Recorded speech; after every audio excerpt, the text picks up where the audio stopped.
hemos invitado al internacionalista y ex canciller Miguel Ángel Rodríguez Mackey para hablar sobre Colombia en primer lugar, y luego hablaremos sobre la Comunidad Andina de Naciones que ha elegido hoy a un nuevo secretario general en la persona de un diplomático peruano que ha sido canciller y embajador, el señor Gustavo Gutiérrez. Señor Rodríguez Mackey, muy buenas noches, gracias por estar con nosotros. Muchas gracias por la invitación, Fernando. ¿Cuán grave es lo que está pasando en Colombia en relación a las revelaciones respecto a la campaña electoral de Gustavo Petro y el papel que ha jugado su hijo, quien habría confesado, después de haber sido detenido, que él recibió dinero que venía del narcotráfico para la campaña de su padre y que él incluso se quedó con parte de ese dinero? ¿Cuán grave es? Muy grave. ¿Te imaginas una declaración a tipo de confesión por el hijo de que parte de ese dinero fue para la campaña electoral? O sea, lo que ha dicho es que los esfuerzos, todo el aparato funcional y logístico de la campaña se hizo con un dinero ilícito, mal habido. Por eso tiene enriquecimiento ilícito, lavado de activos y hasta datos, información de datos, sabe Dios de qué tipo de origen pueda tener. Entonces es evidente de que tenemos frente a un jefe de Estado cuyo hijo, ¿no es cierto?, ha puesto en la palestra política. Esto hoy no duerme y ayer tampoco el presidente, porque esto lo mella, lo impacta al hijo primero, jurídicamente, pero a él, además de jurídicamente, políticamente. Y hablamos políticamente en su naturaleza como jefe de Estado. Mira, el artículo 109 de la Constitución de Colombia es muy claro. Dice que hay topes sobre los que nadie puede pasarse en los fondos que son destinados para las campañas. Pareciera, por lo que escuché al fiscal 2 veces, Sí, ¿no? Evidentemente eso habría sobrepasado, y entonces parece que configura esta concordancia de la ilicitud del origen. Entonces tenemos a un presidente que ya per se goza de ilegalidad y de ilegitimidad. ¿Te das cuenta? Mira, y todavía no y eso cumple el tiene que año. ser determinado por un tribunal, no por la justicia. Es evidente que todo esto sobre la base del acto de comprobación, la demostración. Pero hay una confesión del hijo. Bueno, Sí. Hay una confesión del hijo, es verdad, pero en el derecho, Sí. ¿no es cierto? Sí. Imagínate que el hijo pues Sí, mintiera. sí, o que odia al padre. En O fin, que no odia al sabemos padre. cómo es esa relación, no sabemos cómo se llama. Pero voy a eso porque esto necesita explicación jurídica. Entonces, pero lo cierto es que políticamente el presidente sufre el gran punto de quiebre de su permanencia en el poder. Este domingo 7, ¿no es cierto?, está cumpliendo el primer año de su gobierno. Yo fui para la transmisión de mando. Claro que sí, recuerdo muy bien. Es evidente que ya es un presidente deteriorado, con un punto de quiebre, y como digo en mi columna de mañana, este punto de quiebre, a mi juicio, es el inicio de un proceso regresivo para él. Acuérdate, su ex jefa de gabinete, su ex embajador en Caracas, Venezuela, esto no está parando y no va a terminar de parar. O sea, un presidente que se está desfigurando. Fue a las Naciones Unidas y habló de la lucha contra las drogas y empezó a imputar a cuánto país, a Estados Unidos primero. O sea, sin catadura moral, es lo que te quiero decir. ¿Te imaginas un jefe de Estado sin prebenda moral, de moral política? ¿Es la primera vez que pasa algo en una campaña similar, en una campaña electoral colombiana? ¿O tiene usted el recuerdo del señor Botero, jefe de la campaña de Pastrana, y de también Samper con sus vínculos oscuros? Mira, en el tema Colombia, sabes muy bien, Fernando, que la sombra de la droga, del acto ilícito, de los activos, los ha acompañado mucho tiempo. Pero una configuración in situ de carácter punitivo, declaratoria, en fiscal, mira, es la primera vez que lo veo en ese nivel. Y por tanto, de un jefe de Estado de la izquierda colombiana que Pero recuerde usted que Botero terminó preso, ¿no? Bueno, por eso te digo. Terminó preso el hijo del gran pintor, por lo demás, que era el responsable de la tesorería de la campaña. Por eso te digo, pero estamos hablando de la relación intrínseca del papá con hijo. O sea, bueno, eso es esa es la connotación, porque en América Latina los gobernantes han estado muy asociados con sus ayudas, con sus asesores. Pero esta relación de padre con hijo lo que Sí. está configurando es que es muy difícil que el padre no conozca. O sea, hoy en su comunicado El dice padre, que además creo que es diputado, ¿no? Bueno, claro que sí. Además es diputado en un congreso, en una de las regiones, ¿no? En una región. Sí, sí. Pero el presidente hoy dice, para salvar ese nivel, ¿sabe qué es gravísimo? Dice, este es un dolor profundo que siento personalmente. Bueno, es un dolor que Sí, los dolores pasan, sí. pero la responsabilidad punitiva y política, eso lo va a tener que, sabe Dios cómo manejar hacia adelante. Le quedan 3 años, digo, porque son de acuerdo con la Constitución, pero yo veo muy debilitado, si quieres. Dígame una cosa, ante una pregunta un poco pérfida, quizá. ¿Hay una vicepresidenta que está capacitada para asumir la función presidencial en Colombia? No, yo no soy prejuicioso. No, pero no, hay muchas críticas. Bueno, es que tú dices pérfido, yo no soy prejuicioso. En el Lo que sentido te que quiero estoy- decir es que ella es vicepresidenta Sí, y por tanto, si le pasara lo que podría sucederle al presidente, pues ella tendrá que asumir. Tenemos que acostumbrarnos a saber que lo más importante es la institucionalidad según la Constitución política. Y ahora, si está o no preparada, fíjate, yo la escuché en el discurso que dijo el día de la asunción de mando, y que habló de los derechos humanos y esta libertad, cuando trajeron, ¿te acuerdas de la espada de Bolívar y todo ello?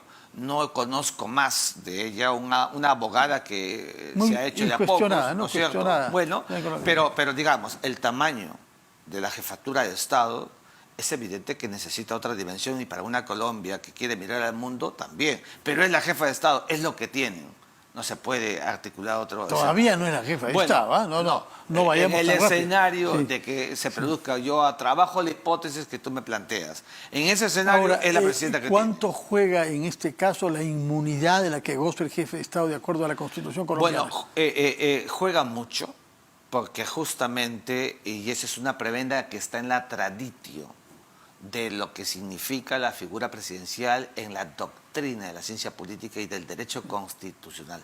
Pero claro, en Colombia eso lo puede solventar, lo puede salvar, lo puede liberar hasta cierto punto, pero cuando hay un acto que desnuda circunstancias que son insostenibles, que son realmente incontrastables con la veracidad de los hechos, el presidente se cae.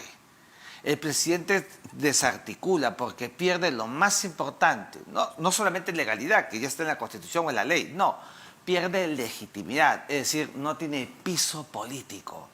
Si ya está en degradé, mira tú las encuestas, es un presidente que ha Sí, ido ya está en bajando degradé, encuestas, antes de esto, sí. Está bajando, entonces, por eso te digo, políticamente, que es lo que me interesa mirar en la región, en el caso de Colombia, es un presidente que llegó alzado con un discurso lleno de ilusiones para sectores de izquierda, de centro también, ¿eh? Y algunos que no querían porque en América del Sur y en otras partes votan por capricho, ¿no es verdad?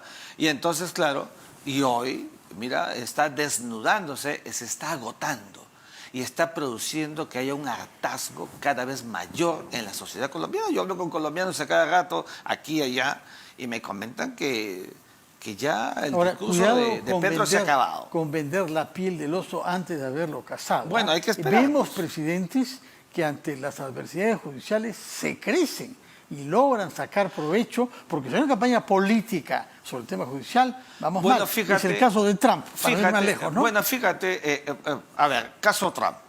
Imputado por varios motivos y sin embargo suben los sondeos. Bueno, es que yo sigo creyendo en la tesis de que cuanto más lo imputen se va a inflar más. Primero, es un candidato republicano, no tiene competidor y aporta frente a un presidente como Joe Biden, que ha tenido muchos desaciertos, ¿no es verdad? Él aparece como una figura que crece. Frente a ellos lo imputan como ayer ha estado, ¿no es cierto? Todo eso es antítesis que lo hace crecer. Se lo he dicho de mil maneras a los demócratas con los que converso, pero fíjate tú, es la dialéctica política que están creyendo que... Pero eso podría suceder pues en Colombia, si se pretende hacer política en base a esas situaciones sí, judiciales. pero Colombia y Estados Unidos son distintos. Tú me hablabas de la judicialidad. La judicialidad en Estados Unidos, un juez nombrado por el presidente de los Estados Unidos de América ad perpetuum puede mirarlo al rostro y terminar defenestrándolo, imputándolo. Sí. Aquí en América Latina, muchos jueces, hoy es el día del juez y deseo Sí, lo mejor para sí, la por mayoría de supuesto. ellos, pero Sí. hay una confabulación, no hay esto que Montesquieu quería tanto, la separación de poderes, no existe eso, nos falta mucha madurez política a las instituciones. Estamos, no voy a decir en los tiempos de las carretas, ¿ya? Porque hemos avanzado, pero todavía para llegar a ese nivel, en el respeto uniforme de las instituciones tutelares y titulares del Estado, todavía nos falta mucho. Bueno, Fernando. hablemos sobre otro punto entonces ahora, que es el de la integración en América Latina. Colombia es nuestro socio en la Alianza del Pacífico, cuya presidencia hemos asumido, y feliz coincidencia, hoy hemos sido informados de que el nuevo secretario general de la Comisión Andina, la CAN, es un peruano, canciller que fue en su momento también, ¿no? Gonzalo Gutiérrez. Es la única organización multilateral que tiene su sede en el Perú, la CAN, ¿no? Sí. Y en los últimos años han habido secretarios generales de Bolivia, de Ecuador y de Colombia. El último colombiano, Sí, ¿no? sí. ¿No? Alan Wagner lo fue También en 2006. En su momento ya. ¿Cómo no? Ya le tocaba a Perú. Sí, ya le tocaba a Perú. Esto es muy sí. importante, Sí. ya le tocaba a Perú. Bueno, me preguntas, yo creo que es muy importante que el Perú, digamos, pueda dimensionar lo que significa la integración andina. Lo que pasa es que no se entiende qué cosa es integración andina, porque para entender integración andina tenemos que mirar el exitoso proceso de la Unión Europea, que sí es una integración profunda. Y entonces, claro, nos miramos todos en América del Sur, tenemos el mismo idioma, la misma religión, los mismos procesos, no tenemos moneda común como los europeos, nos cuesta todavía hacerlo. Tampoco, felizmente, hemos tenido una guerra tan dañina para todos que les he hecho comprender que había que caminar. Y es una razón más para sí. que te des cuenta, Fernando, cómo el Acuerdo de Cartagena, cuando nace en 1969, ¿no es cierto? Y luego la Comunidad Andina en su proceso cuando se alista, bueno, le ha costado. Yo he venido promoviendo, cuando fui canciller, la patria andina, una tesis que vengo trabajando hace más de 15 años, es decir, volviendo, reincorporando a Chile, en su momento a Venezuela e ingresando a Argentina, todos trazados geopolíticamente por los Andes, como decía Edgardo Mercado Jarrín, o sea, como decía Javier Pérez de Cuéllar. Esta visión de la integración es muy importante, pero hay que ensanchar la comunidad andina y no solamente, por ejemplo, en el marco judicial, tener un tribunal para asuntos aduaneros. ¿Qué es Tenemos lo que que se puede ensanchar, Fernando. aspirar a hacer durante la presidencia peruana? Hago recordar que en su discurso del 28 de julio la presidenta Boluarte dijo que la presidencia peruana de la Alianza del Pacífico haría que se vuelva una entidad determinante en el escenario internacional. No sé si exageró un poco, Mira, pero ¿qué podemos esperar ya no de la Alianza del Pacífico, cuyo derrotero es más o menos previsible, sino de la Comunidad Andina de Naciones? Yo no puedo esperar mucho, porque a Gonzalo Gutiérrez, Sí, que lo has mencionado sí, 3 veces, lo sí. conozco muy bien. Sí. ¿Ya? Cuando él fue canciller, Sí. yo lo critiqué mucho Sí. por su mal manejo del tema de la Haya y otros temas más. Pero en Pero todo se caso, manejó bien finalmente, bueno, ¿no? no, Tuvimos resultados muy favorables. Bueno, eso es otro tema. Bueno, eso es se un tema manejó, distinto. es fruto de un esfuerzo diplomático. Porque la Haya no fue un tema diplomático, Fernando. Bueno, fue un tema jurídico, jurídico. pero eso supone Bueno, pues saber nombrar sí, pero un excelente tú me agente. estás preguntando y yo te sigo bueno, respondiendo. bueno, Yo creo que su visión, ¿no es cierto?, de un hombre de Estado, un estadista, desde la Cancillería, todavía no lo hemos visto.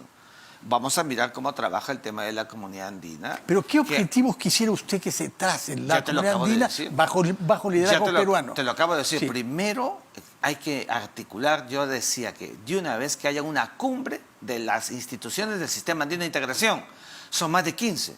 Claves, una de ellas es la Secretaría General, está el Parlamento Andino que viene trabajando sostenidamente, el convenio Hipólito Unanue, la propia reunión de cancilleres, hasta ahora no se reúnen, cada uno trabaja por su lado.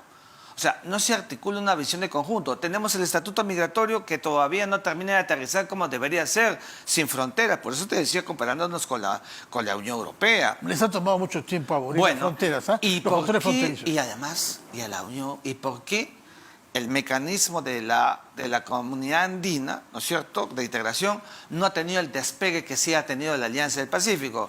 porque todavía siguen pertrechados en ratios tradicionales, ortodoxas, del manejo de construcción hacia afuera, cuando tenemos que buscar espacios congruentes con otras partes del mundo, llevando las nuevas articulaciones. Y para eso tienen que desaforarse de complejos y mirar la comunidad andina realmente como una comunidad del siglo XXI.